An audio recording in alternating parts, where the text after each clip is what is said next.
மாநில அரசின் கடன் வாங்கும் வரம்புக்குள் தான் தமிழகத்தின் கடன் உள்ளது என தமிழக நிதித்துறை செயலாளர் உதயச்சந்திரன் கூறினார். தமிழக பட்ஜெட் தாக்கல் செய்யப்பட்ட பிறகு செய்தியாளர்களிடம் பேசிய அவர், நாட்டின் பொருளாதாரத்திற்கு தமிழகம் 9% பங்களிப்பு அளித்து வருகிறது என கூறினார்.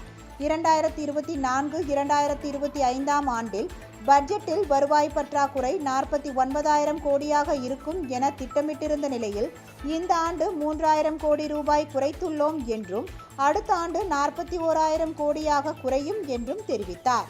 மத்திய அரசிடமிருந்து பல நலத்திட்ட உதவிகள் வராமலேயே வருவாய் பற்றாக்குறையை 41,000 கோடியாக குறைத்துள்ளோம் என்றார். மேலும் தமிழக அரசுக்கு ரூபாய் 8 முதல் 9 லட்சம் கோடி வரை கடன் உள்ளது எனவும் அவர் அப்பொழுது தெரிவித்தார்.